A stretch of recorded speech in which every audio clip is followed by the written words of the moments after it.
बच्चे ऐसे हैं जो जब एमसीक्यू सॉल्व करने जाते हैं 2 ऑप्शन में स्टक कर जाते हैं। सीयूईटी कैसा एग्जाम है बेटा, जहां पर मैं ये नहीं कह रही हूँ लास्ट के 15 दिन बचे हैं तो यार तुम नींदे ही गवा बैठो। फॉर्मूला शीट्स होनी चाहिए, क्यों? क्योंकि बेटा एमसीक्यू बेस्ड पेपर आपका होने वाला है। कैसे पढ़ना है, क्या सारे टॉपिक्स लेकर के बैठ जाए, क्या आप हमें कुछ मोस्ट इंपॉर्टेंट बता सकते हो? तो चैप्टर वाइज चलते हैं बेटा। अब हम बात करते हैं जी इनऑर्गेनिक केमिस्ट्री में 2 चैप्टर है। डीएनए ब्लॉक एलिमेंट की अगर हम बात करते हैं, रिपीटेड के अंदर कौन सा प्रोडक्ट बनेगा, कौन सा रिएक्टेंट क्या देगा, ये यहाँ से सवाल आपको मिलते हैं। लेकिन अगर मैं पूरा एक तरह से एल्डिहाइड का मोस्ट इंपोर्टेंट बोलूं ना, The CUET UG 2026 exam will be conducted by NTA from 11th May to 31st May।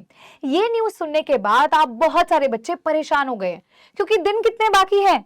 Hardly 15 days. और तैयारी मैम समझ ही नहीं आ रहा है भी प्रिपेयर्ड है भी या नहीं, क्योंकि एग्जाम होने वाला है सीबीटी मोड यानी कि कंप्यूटर बेस्ड मोड में। जैसे कि आप सभी इस न्यूज को देख पा रहे हैं, इससे ये तो आपको क्लियर हो ही चुका है भी दिन बहुत कम रह गए हैं, और उससे भी ज्यादा आपको ये फिक्र हो रही है भी इन कम दिनों में क्या अभी भी प्रिपरेशन की जा सकती है, क्या अभी भी सीयूईटी में अपनी ड्रीम यूनिवर्सिटी में एंट्रेंस पाई जा सकती है, क्या सीयूईटी के एग्जाम में हम घबराएंगे तो नहीं, क्या हम अच्छा स्कोर पा लेंगे, क्या हम वो एक सीट हासिल कर पाएंगे हमारी ड्रीम यूनिवर्सिटी के लिए। सो माय डियर स्टूडेंट्स, ये जो स्ट्रेस, ये जो टेंशन, ये जो एंजाइटी आप सभी के दिमाग में आज आई है ना, इसको क्लियर करने और आपकी हेल्प करने में आई हूं। मेरा नाम है Shaurya Grover and I am going to guide you भी आप अपने केमिस्ट्री एग्जाम की प्रिपरेशन कैसे कर सकते हैं इन 15 डेज में। तो अब आपका पहला क्वेश्चन तो ये है, क्या लास्ट के 15 डेज में कंप्लीट सिलेबस हो जाएगा? तो जी हो जाएगा, लेकिन उसकी एक कंडीशन है आपकी मेहनत, कंडीशन है हर दिन कंसिस्टेंटली फॉलो करना अपने टीचर्स को। अगर आप वो करने के लिए तैयार हैं तो जी मैं ये कह सकती हूं भी 15 दिनों में आप सीयूईटी अच्छे से कर सकते हो। लेकिन अगर आप ये सोचे भी लास्ट के 2 घंटे पढ़ लेंगे तो काम हो जाएगा, तो जी नहीं, ऐसा बिल्कुल भी नहीं है। अगर आप लेवल देखेंगे पेपर का तो यूल गेट टू नो भी बहुत सारे बच्चे ऐसे हैं जो जब एमसीक्यू सॉल्व करने जाते हैं 2 ऑप्शन में स्टक कर जाते हैं। अब अगर आपका कॉन्सेप्ट स्ट्रांग होगा तभी आप सही जवाब दे पाएंगे। एक बात और, सीयूईटी के एग्जाम में अगर आप ये सोच रहे हैं भी हम सारे क्वेश्चंस अटेम्प्ट कर लेंगे और फिर हमें हमारी ड्रीम यूनिवर्सिटी मिल जाएगी, तो माय डियर फ्रेंड आप गलत सोच रहे हैं। क्यों? क्योंकि यहां पर है नेगेटिव मार्किंग। अगर आपने एक क्वेश्चन गलत किया तो आपका -1 हो जाएगा। And to be very frank, 60 minutes का आपका एक पेपर होगा पर सब्जेक्ट, और उस 60 मिनट्स में आपको कंप्यूटर पर उसको मार्क करना है। मतलब आपको क्वेश्चंस तो सॉल्व करने ही हैं, you have to then mark it and then you have to submit it. तो बहुत सारे बच्चे उस एंजाइटी में कई बारी ऑप्शंस भी गलत मार्क कर देते हैं, because this is something new for them, ये उनके लिए बिल्कुल नया है। अब आप कहोगे मैम आप तो सॉल्यूशन देने आए थे, पर आपने ये जो स्ट्रेस वर्ड लिखा है, स्ट्रेस के आगे आपने और स्ट्रेस दे दिया है भी पढ़ना तो है ही, लेकिन हमें वहां पर कंप्यूटर बेस्ड एग्जामिनेशन में भी सतर्क रहना है। बिल्कुल, देखिए बेटा, मैं आपको जो एक्सपीरियंसेस हैं वो बता रही हूं ताकि आप जो है बच्चा कोई गलती ना कर सके। आपके जितने भी सीनियर्स हैं जो ऑलरेडी मुझसे पढ़ चुके हैं या जो ऑलरेडी पढ़ रहे थे बेटा, वो आपको गाइडेंस यही देंगे भी आता सब था पेपर में, लेकिन कुछ ना कुछ क्वेश्चंस छूट गए। क्यों? क्योंकि समय कम था। क्यों? क्योंकि हमें उसकी प्रैक्टिस ही नहीं थी। तो बेटा बहुत सिंपल सी बात है, आज मैं उन बच्चों से बात करने वाली हूं जिनकी बहुत अच्छी प्रिपरेशन है, उन्हें रिवीजन करनी है, और उन बच्चों से बात करने वाली हूं जिनकी प्रिपरेशन नहीं है, ना के बराबर है, जिन्होंने सिर्फ बोर्ड्स के टाइम पर थोड़ा बहुत पढ़ा था, लेकिन अब जब उनको ये रियलाइज हुआ भी बोर्ड्स के मार्क्स इज नॉट सफिशिएंट, क्योंकि मुझे अगर सीयूईटी के थ्रू जाना है किसी ड्रीम यूनिवर्सिटी में तो उसके मार्क्स मैटर करते हैं, वो परसेंटेज, वो परसेंटाइल मैटर करती है, और उसके लिए हर एक सब्जेक्ट मैटर करता है। पैनिक करने की कोई जरूरत नहीं है, बिकॉज आज मैं लेकर के आई हूं एक सोल्यूशन भी आपको मैनेज कैसे कर। पहली बात, पैनिक करने से समय कम है, दिन कम है, हम सिर्फ अपना हेडेक ही बढ़ाते हैं बेटा, सिर्फ स्ट्रेस ही बढ़ाते हैं, काम बिल्कुल भी नहीं हो पाता है। सोचिए ना, जो चीज मैंने करनी थी, अब मैं क्या कर रही हूँ, टेंशन ले रही हूँ, उस टेंशन में मैंने 1-2 घंटे ऐसे निकाल दिए, टाइम निकल गया। जब मेरे 4 to 5 आवर्स चले गए वो सोचते सोचते, तो उसके बाद मैंने क्या ऑब्जर्व किया भी आधा दिन निकल गया। अब वो टेंशन लेकर के बैठ गई भी आधा दिन निकल गया। ऐसे करते करते मैंने पूरा दिन वेस्ट कर दिया है। तो आपको क्या ध्यान रखना है बच्चा, आपको ध्यान रखना है कि जितना ज्यादा आप सोचेंगे, जितनी ज्यादा आप ओवर थिंकिंग करेंगे, आप पैनिक होंगे भी, समय कम है, आप उल्टा समय और बर्बाद करते चले जाएंगे। इससे बेटर फिर मैम हम कर क्या सकते हैं? अगर हम पैनिक ना करें, हम देखिए, मैं ये नहीं कह रही पढ़ने लग जाओ या मैं ये नहीं कह रही सोने लग जाओ, आपको क्या करना है, उस सिचुएशन से सिर्फ अपने आप को 2 मिनट के लिए ना हटाना है, दूर करना है। पैनिक कर रहे हो, किसी से बात करने लग जाओ, मम्मी पापा के पास चले जाओ, थोड़ी देर एक बारी थोड़ा फ्रेश एनवायरनमेंट में आओ, थोड़ी देर आप एक बारी विंडो ओपन कर लो, ठीक है, म्यूजिक सुन लो, अपने आप को काम डाउन करो। Once you are done with this, कुछ छोटे से पॉइंटर्स है जो मैं बताना चाहती हूँ जो आपको हेल्प करेंगे सीयूटी की प्रिपरेशन में। सीयूटी कैसा एग्जाम है बेटा जहां पर मैं ये नहीं कह रही हूँ लास्ट के 15 दिन बचे हैं तो यार तुम नींदे ही गवा बैठो, ऐसा नहीं करना है। अगर हमारी हेल्थ ही अच्छी नहीं होगी, हम पेपर में अच्छा नहीं परफॉर्म करेंगे। So you need to have a good sleep. Sleep at least बेटा जी 6 to 7 आवर्स होनी चाहिए। ओवर थिंकिंग करना इज नॉट अ सॉल्यूशन। आपको उल्टा सोचना है और काम करना है। मतलब तुम्हारे दिमाग में आ रहा है मुझे क्वेश्चंस करने बैठ जाओ, तुम्हारे दिमाग में आ रहा है पहले मेरे को थ्योरी करने बैठ जाओ, लेकिन बैठ जाओ, पढ़ने बैठ जाओ। सोचने से समय बर्बाद होगा, जैसे मैंने तुम्हें शुरू में भी बोला है। अब मैम ठीक है, ये समझ गए हैं, हमें करना कैसे है? आप हमें ये बता दीजिए कि जो ये लास्ट के कुछ दिन बाकी हैं, इसमें सीयूईटी क्रैक करने के लिए ये चीजें करनी है, हम वो चीजें कर लेंगे। पहली बात तो बेटा आपके पास एक स्टडी मटेरियल होना चाहिए। स्टडी मटेरियल कहने का मतलब आपके खुद के नोट्स होने चाहिए। अगर खुद के नोट्स नहीं है, पीडीएफ फॉर्मेट में आप डाउनलोड कर सकते हो बेटा। नोट्स होने चाहिए, माइंड मैप्स होने चाहिए। माइंड मैप्स आपकी क्विक रिवीजन में हेल्प आउट करते हैं। फ्लो चार्ट्स होने चाहिए, फॉर्मूला शीट्स होनी चाहिए। क्यों? क्योंकि बेटा एमसीक्यू बेस्ड पेपर आपका होने वाला है। एजर्शन रीजन क्वेश्चन आएंगे, मैच दी फॉलोइंग होंगे, स्टेटमेंट बेस्ड होंगे, केस बेस्ड होंगे। तो बेटा इन सभी के अंदर ना आपके पास अगर एक फॉर्मूला शीट है, आपके पास अगर एक फ्लो चार्ट है, तो आपके पास एक समरी है ना पूरे लेक्चर की। अब आपके पास इतना समय नहीं है आप बहुत डिटेल में सारे नोट्स पढ़ते रहोगे। तो बेटा सोचो हर चैप्टर का अगर एक पन्ना होगा तो आपके लिए कितना आसान होगा एक पर्टिकुलर सब्जेक्ट को अच्छे से प्रिपेयर करने में। तो पहली बात आपके पास अच्छे से नोट्स होने चाहिए जो आपने अगर प्रिपेयर नहीं करे हैं। और अगर आप यूट्यूब से कनेक्टेड हो तो आप बेटा वहां डिस्क्रिप्शन से डाउनलोड कर सकते हो सब्जेक्ट वाइज। अगर आप एप्लीकेशन पे कनेक्टेड हो, पीडब्ल्यू एप्लीकेशन पे, तो वहां से डाउनलोड कर सकते हो अपने बैच से। दूसरी बात बेटा जी, लेक्चर्स देखिए, आपके पास अब कंटेंट आ गया तो अब आपका काम होना चाहिए मुझे लेक्चर देखना है। लेक्चर देखने से वो मेरा टॉपिक क्लियर होगा और उस पे मैं फिर सवाल लगाऊंगी या लगाऊंगा। तो लेक्चर्स मुझे कहां से देखने हैं? या तो मुझे यूट्यूब से देखने हैं या मुझे पीडब्ल्यू एप्लीकेशन से देखने हैं। डिपेंड करता है जी आपको क्या कंफर्टेबल है, आप उसके अकॉर्डिंग जा सकते हो।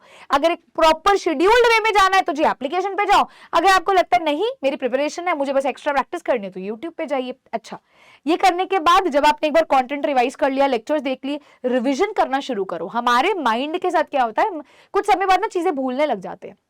इतना समय है नहीं, कंटेंट ज्यादा है, प्रिपेयर ज्यादा करना है, तो जितना लिख करके प्रैक्टिस कर करके इक्वेशंस, रिएक्शंस, रिवीजन करोगे उतना बेनिफिशियल रहने वाला है। Last and the most important aspect हमारे पास क्या है बच्चा, भी हमें मॉक टेस्ट लगाने हैं। मॉक टेस्ट हमें क्लियर इमेज देता है, रियल लाइफ एक्सपीरियंस देता है भी हमारा पेपर कैसा होने वाला है, हम कितना पानी में, हमें अपने आप को कितना और संभालना है। साथ ही साथ बेटा जी हमें पीवाईक्यूज करने, प्रीवियस ईयर सारे सवाल लगाएंगे ताकि एक इमेज मिले भी यार अच्छा ऐसा पेपर आता है और मैं ऐसे कर रही हूं, मुझे अपनी गलतियों से सीखना है। सैंपल पेपर सॉल्व कर लो, ये तो करना ही करना है। मतलब ये फोर्थ पॉइंटर जो है ना, ये आपकी रैंक डेवलप करने में मदद करेगा, सीट बनाने में मदद करेगा। बच्चा एक और चीज समझिए, एक और चीज ये भी, जब आप ये कर रहे हैं तो हो सकता है आपके कुछ सवाल सही ना हो, उनमें कुछ गलतियां हो। अब ये नहीं करना अच्छा गलत हो गया चलो अगला पेपर करेंगे, आपको उन गलतियों को मार्क कर लेना है ताकि अगली बार जब आप उठाएं तो बेटा वो गलतियां रिपीट ना हो। तो please write down the wrong answers at least on a sheet of paper और उसे कहीं प्लेस कर दो। यार आते जाते इधर उधर गुजरते हुए आप उसको रीड करोगे तो वो गलती नहीं दोहराओगे। ठीक है, इनका यही मोटिव होता है भी आप कोई मिस्टेक कर रहे हो तो आप उसे रिपीट ना करें। अब ये तो पता चल गया करना क्या है ना, लेकिन इसके अंदर भी मैम थोड़ा सा एक हमें आइडिया दे दीजिए। ठीक है, कैसे करना है? आपने बोला लेक्चर्स देखना है, ये सब ठीक है। अब हमें बता दीजिए भी यार केमिस्ट्री को लेकर के अभी हम बहुत घबराए हुए हैं, हमें नहीं समझ आ रहा है भी ये जो 15 दिन हमारे पास गिनती के बचे हैं इसमें कैसे पढ़ना है, क्या सारे टॉपिक्स लेकर के बैठ जाएं? क्या आप हमें कुछ मोस्ट इंपॉर्टेंट बता सकते हो? तो चैप्टर वाइज चलते हैं बेटा। उससे भी पहले मैं आपको प्लान बताती हूँ, जो प्लान मैंने सोचा है जो आपके लिए बहुत बेनिफिशियल होगा। प्लान बहुत सिंपल सा है, मोस्ट इंपॉर्टेंट टॉपिक्स आपको पता होने चाहिए हर चैप्टर के। दूसरी बात, मोस्ट रिपीटेड टॉपिक्स भी आपको पता होने चाहिए हर चैप्टर के। थर्डली बेटा उनके आपको पीवाईक्यूज करने चैप्टर वाइज। और एक ना तुम चीज मान लो भी यार, अगर मैं 30 क्वेश्चंस पर सब्जेक्ट डेली कर रही हूं या कर रहा हूं, तो that means everything is going great. मतलब मुझे यार इन 3 चीजों का ध्यान रखना है, this is my plan, that's it. Most important topics करने हैं, मोस्ट रिपीटेटिव टॉपिक्स करने हैं चैप्टर वाइज, और फिर बेटा PYQs करने हैं चैप्टर वाइज। कोशिश करने हैं 30 क्वेश्चन पर सब्जेक्ट डेली हो, इतना बनता है, पेपर आ रहा है, ठीक है। अब मेरी बात सुनिए, चैप्टर वाइज चलते हैं। मोस्ट इंपॉर्टेंट टॉपिक्स मैं आपको प्रोवाइड कर देती हूं ताकि आपका समय बचे। पहला चैप्टर हमारा केमिस्ट्री में आता है जी, सॉल्यूशन। इसके अंदर जो मस्ट टॉपिक है, आपको करके जाना ही जाना है जी, वो हमारे पास राउल्ट्स लॉ आता है, जहां पे ideal and non ideal solution है। इस पर बेस्ड बेटा क्वेश्चंस आपको MCQ फॉर्मेट में मिलेंगे। एग्जांपल्स पूछ लिए जाते हैं और पूछते हैं कौन सा आइडियल है, कौन सा नॉन आइडियल है, ऐसा कौन सा पॉजिटिव है, कौन सा नेगेटिव डेविएशन है। कॉलिगेटिव प्रॉपर्टीज हो गई, van Hoff factor, association, dissociation, इनके बारे में पूछ लेते हैं। Directly van Hoff factor i पे भी क्वेश्चन आ जाता है। रिपीटेड क्वेश्चन कौन से है मैम इस चैप्टर से, तो boiling point, elevation and boiling point के क्वेश्चन है, फ्रीजिंग पॉइंट के क्वेश्चन है, एबनॉर्मल मोलर मास के क्वेश्चन है, MCQs है, ठीक है। CUT का ट्रेंड क्या, डायरेक्ट फॉर्मूला बेस्ड MCQ पूछा जाता है इस चैप्टर से। तो ये मस्ट टॉपिक्स, रिपीटेड टॉपिक्स और CUT का ट्रेंड मैंने आपको इस चैप्टर का बता दिया है। Moving on to the next chapter, physical chemistry का आता है जी, इलेक्ट्रोकेमिस्ट्री। इलेक्ट्रोकेमिस्ट्री में जो मस्ट टॉपिक है, हमें करने यार नर्नेस्ट इक्वेशन बहुत बहुत बहुत ज्यादा इंपॉर्टेंट हो जाती है। यहां से आपको क्वेश्चन देखने को मिल सकता है। अब ये ऑब्जर्वेशन आपके पिछले साल वाले पेपर को देखकर बताइए आपको जा रही है। कंडक्टिविटी पर क्वेश्चन आते हैं, कोलाश लॉ हो गया जी, सेल पोटेंशियल की कैलकुलेशन होगी। रिपीटेड कौन से टॉपिक्स है मैम, तो E0 की सेल कैलकुलेशन हो गई। कंडक्टेंस और डाइल्यूशन के जो ग्राफ्स हैं आपके पास, स्ट्रॉन्ग इलेक्ट्रोलाइट, वीक इलेक्ट्रोलाइट के जी, वो पूछे जाते हैं। स्ट्रॉन्ग और वीक इलेक्ट्रोलाइट के डिफरेंस पूछा जाता है। और 1 से 2 क्वेश्चन हर साल फिक्स है जी, पूछे ही जाते हैं। अच्छे से करके जाना। ये चैप्टर टफ भी कंसिडर किया जाता है, तो थोड़ा सा इस चैप्टर को लेकर के ना घबराना नहीं है, पॉजिटिव एटीट्यूड रखना है, ज्यादा से ज्यादा सवाल लगाने। बात करते हैं इसके बाद हमारे अगले चैप्टर की, फिजिकल केमिस्ट्री में, that is going to be chemical kinetics. Chemical kinetics के अंदर ऑर्डर वर्सेस मॉलिक्यूलरिटी पे क्वेश्चन आता है। हाफ लाइफ के फॉर्मूलाज पे, स्पेशली बेटा फर्स्ट ऑर्डर पर और जीरो ऑर्डर पे क्वेश्चन आता है, ठीक है। इंटीग्रेटेड रेट इक्वेशंस हो सकती है। रिपीटेड क्वेश्चंस में कहता है रिएक्शन का ऑर्डर पहचानने पे क्वेश्चन आता है। ग्राफिकल क्वेश्चंस भी आ सकते हैं इसमें। हाफ लाइफ की रिएक्शंस भी आती हैं, टी हाफ की वैल्यू पूछ लेते हैं, रेट कांस्टेंट दे देते हैं, जीरो ऑर्डर, फर्स्ट ऑर्डर, ऐसे ऐसे करके क्वेश्चन पूछ सकते हैं। अब हम बात करते हैं जी इनऑर्गेनिक केमिस्ट्री में 2 चैप्टर है। डीएन एवलॉक एलिमेंट की अगर हम बात करते हैं तो मस्ट टॉपिक्स आपके पास ऑक्सीडेशन स्टेट के जो स्टेट के ट्रेंड्स है उस पे आ जाता है। कलर मैग्नेटिक बिहेवियर पे क्वेश्चन पूछते हैं, और ये कैसे टॉपिक है, बहुत रिपीटेटिव है बेटा। और यहाँ पर इनकी रिएक्शंस हो गई। रिपीटेड क्वेश्चंस में कलर क्यों है, लेंथेनॉइड कॉन्ट्रैक्शन के इफेक्ट्स है। यहाँ पर ना आप देखोगे CUT के पेपर में खास बात है, NCERT को बहुत माना जाता है, तो NCERT की लाइंस को भी यहाँ पर कंसिडर किया जाता है, वहां से क्वेश्चन भी बनता है। बात करते हैं कोऑर्डिनेशन कंपाउंड में, तो जी नॉमेनक्लेचर, आइसोमेरिज्म, आपके पास CFT हो गया, VBT थ्योरी हो गया जी, ये बहुत इंपॉर्टेंट है। रिपीटेड क्वेश्चंस में भी बेटा जी आपके पास इस तरीके से क्वेश्चंस पूछे जाते हैं, विच इज वेरी इंपॉर्टेंट। अब यहाँ थ्योरीज आपकी बहुत स्ट्रांग होनी चाहिए, आपको पता होना चाहिए इनके बारे में। ऑर्गेनिक केमिस्ट्री में अगर मैं चलती हूँ तो haloalkanes and haloarenes chapter जो हमारे पास है, सबसे पहला चैप्टर है ऑर्गेनिक केमिस्ट्री का। इसके अंदर मस्ट टॉपिक SN1 SN2, यार हर बार बोर्ड्स का पेपर देख लो, नीट का देख लो, आपको ये टॉपिक मिलेगा ही मिलेगा। तो SN1 and SN2 is very important, दोनों न्यूक्लियोफिलिक रिएक्शन, इनका ऑर्डर, कार्बोकटाइन की स्टेबिलिटी पे क्वेश्चन आता है। नेम्ड रिएक्शंस है यहाँ पे, जैसे फिंकलस्टीन हो गया, स्वार्ट्ज हो गया, वुड्स रिएक्शन हो गया, इनको अच्छे से करके जाना। रिपीटेड में रिएक्टिविटी के ऑर्डर पे आता है, 3 डिग्री, 2 डिग्री, 1 डिग्री, SN1 में, SN2 में, इस पे पूछ लेता है। मैकेनिज्म बेस्ड MCQs आपको यहाँ देखने को मिल सकते हैं। अगला चैप्टर आता है अल्कोहल, फिनोल एंड ईथर, और अगर इसकी मैं बात करती हूँ तो यहाँ पे एसिडिटी पे ऑर्डर आता है, फिनोल की रिएक्शंस पर, ईथर की फॉर्मेशन पर। Williamson synthesis one of the most important reaction, उसका कौन सा मैकेनिज्म है ये भी पूछ लेते हैं। नेम्ड में देख लो, पहले ही विलियमसन सिंथेसिस हो गया, इसके बाद बेटा कोल्ब रिएक्शन हो गया, राइमंड टीमन रिएक्शन। ये 2 रिएक्शन में बच्चे बड़े कंफ्यूज होते हैं, please mark my words, direct पूछता है CUT, अच्छे से पढ़ के जाना। रिपीटेड में हमारे पास एसिडिटी का कंपैरिजन है और प्रोडक्ट की प्रेडिक्शन, जी क्या प्रोडक्ट बनेगा, ABCD पैटर्न क्वेश्चन बनता है। नेक्स्ट चैप्टर आता है aldehyde ketone carboxylic acid. Again ये चैप्टर भी थोड़ा सा हार्ड कंसिडर किया जाता है, पर अगेन ये बहुत इंपॉर्टेंट है। यहाँ से न्यूक्लियोफिलिक एडिशन रिएक्शंस, जो आपकी केमिकल प्रॉपर्टीज हैं, बहुत बहुत ज्यादा इंपॉर्टेंट है। ऑक्सीडेशन रिडक्शन रिएक्शन हो गया, डिस्टिंक्शन टेस्ट हो गया, इस पे जी क्वेश्चन आते हैं। नेम्ड रिएक्शन यहाँ पर जो बनती है एंडोल, एल्डोल बनती है, कैनिजारो से भी जी क्वेश्चन मिलेगा। क्लेमेंसन और वुल्फ क्रिस्टन में से Clemmensen is very very famous. HVZ reaction भी हमारी बहुत ज्यादा इंपॉर्टेंट होती है, डी कार्बोक्सिलेशन भी आप उसको भी एड ऑन यहाँ कर सकते हैं। रिपीटेड के अंदर कौन सा प्रोडक्ट बनेगा, कौन सा रिएक्टेंट क्या देगा, ये यहां से सवाल आपको मिलते हैं। लेकिन अगर मैं पूरा एक तरह से एल्डिहाइड का मोस्ट इंपॉर्टेंट बोलूं ना, तो जी वो इसकी न्यूक्लियोफिलिक आपकी रिएक्शंस है, जो केमिकल प्रॉपर्टीज हैं जी एल्डिहाइड कीटोन्स की। बात करते हैं बेटे अगले पे, that is going to be the chapter amines. Amines के अंदर जो मस्ट टॉपिक है दैट इज बेसिसिटी का ऑर्डर, डाइसोनियम सॉल्ट के बारे में रिएक्शंस होगी जी। यहां पर जो सवाल आता है Hinsberg reagent, one of the most important, carbylamine test, one of the most important, diazotization, one of the most important. Repeated यहाँ पे बेसिक स्ट्रेंथ के ऑर्डर पर, और पहचानने वाला टेस्ट जो हमारा होता है। अच्छा एक और बात, एल्डिहाइड के अंदर भी टेस्ट हमारे बहुत इंपॉर्टेंट है, टॉलिंस टेस्ट हो गया, फेलिंग्स टेस्ट हो गया, हेलोफॉर्म टेस्ट हो गया, मोस्ट इंपॉर्टेंट हो जाएगा।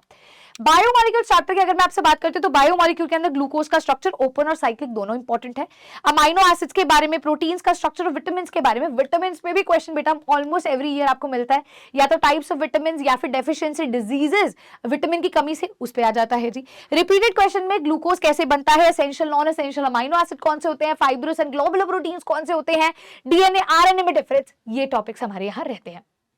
ये तो बेटा मैंने आपको बता दिया most important topic, most repeated topics हमारे क्या होंगे।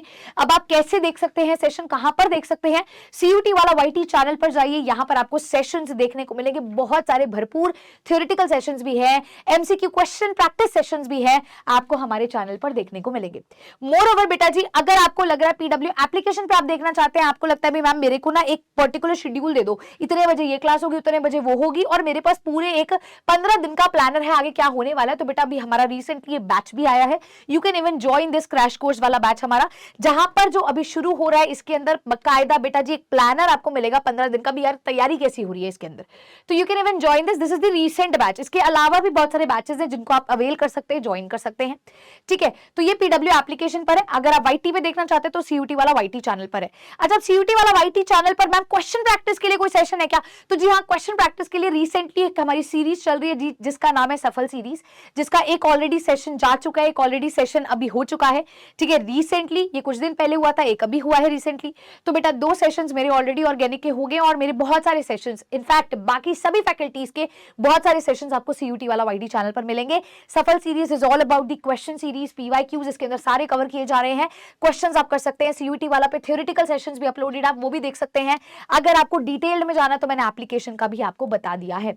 So this was all about भी मुझे 15 दिन में प्रिपरेशन कैसे करनी है, मेरे पास क्या मोस्ट इंपॉर्टेंट जो है टॉपिक्स रहेंगे। तो बेटा जो मैंने आपको प्लान बताया था, most important topic, most repeated topic, daily solve at least 30 questions बेटा ऑफ ईच सब्जेक्ट। अगर आप इस प्लान को फॉलो कर लेते हैं माय डियर फ्रेंड, तो आपके लिए सीयूटी का पेपर बहुत आसान होने वाला है और आप बहुत अच्छे से परफॉर्म करेंगे। आई होप सो मेरा बच्चा, आज का जो ये सेशन था आपके लिए फ्रूटफुल रहेगा, आपको क्लियर गाइडेंस मिली होगी कि केमिस्ट्री में आपको कैसे एक्सेल करना है। मिलते हैं ऐसे ही बहुत सारे प्यारे सेशंस के साथ आपके अपने सीयूटी वाला वाईटी चैनल पर। Signing off, Shaurya Grover, take care of yourself, thank you everyone, thank you.